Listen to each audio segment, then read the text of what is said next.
Hello' বন্ধুসকল, আশা কৰোঁ ভালেই আছে।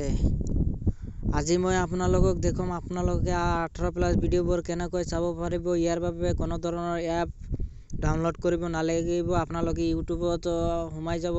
ইয়াৰ আগত এটা কথা কৈ লওঁ, মোৰ ভিডিঅ'বিলাক ভাল লাগিলে লাইক কৰি দিব আৰু নতুন নতুন ভিডিঅ' পাবলৈ হ'লে মোৰ চেনেলটো ছাবস্ক্ৰাইব কৰি দিব, বেল আইকনটো বজাই দিব। আহক, ইউটিউবৰ অহাৰ পিছত আপোনালোকে দেখিবলৈ পাব যে মই ইয়াত 18+ ভিডিঅ' লিখি চাৰ্জ দিছোঁ। 18+ ভিডিঅ' লিখি চাৰ্জ দিয়াৰ লগে লগে আপোনালোকে দেখিবলৈ পাব যে ইয়াত কোনো 18+ ভিডিঅ' শ্ব' হোৱা নাই।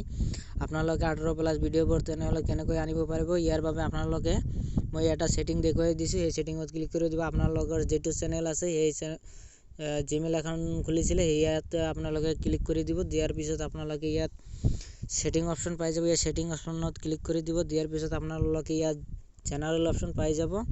জেনাৰেল অপশ্যনত ক্লিক কৰি দিয়াৰ লগে লগে আপোনাৰ সন্মুখত এনেকুৱা ইণ্টাৰফেচ আহি যাব। আপোনালোকে দেখিবলৈ পাব ইয়াত দেখিবলৈ পাব ডেস্কটপ মোড। ইয়াত আপোনালোকে অন হৈ আছে, আপোনালোকে এইটো অফ কৰি দিব। মই এইটো অফ কৰি দিছোঁ। দিয়াৰ পিছত আকৌ এটা ট্ৰিক্স আছে, এইটো দেখুৱাই আছোঁ। আপোনালোকে যদি ডাৰ্ক মোড কৰিব খোজে তেনেহ'লে ডাৰ্ক মোড কৰিব পাৰিব। ইয়াৰ বাবে ইয়াত আপোনালোকে ডাৰ্ক থিমছ ইয়াত আপোনালোকে অফ হৈ আছে, এইটো অন কৰি দিব। দিয়াৰ লগে লগে আপোনাৰ ডাৰ্ক মোডটোও অন হৈ যাব। মই 18+ ভিডিঅ'বোৰ এতিয়া চাৰ্চ কৰি দেখুৱাই আছোঁ মই আপোনালোকক।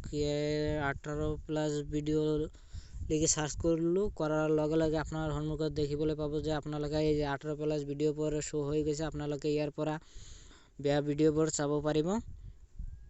বেয়া ভিডিঅ'বোৰ ইয়াৰ পৰা আপোনালোকে চাব পাৰিব। আজি ইমানলৈকে। এনেকুৱা ভিডিঅ' পাবলৈ হ'লে মোৰ চেনেলটো ছাবস্ক্ৰাইব কৰি দিব আৰু বেল আইকনটো বজাই দিব আৰু কমেণ্টত জনাই দিব যে ভিডিঅ'বিলাক আপোনালোকক ভাল লাগিল নে বেয়া লাগিল। সেইটো আপোনালোকৰ মতামত কমেণ্টত জনাই দিব। আজি ইমানলৈকে।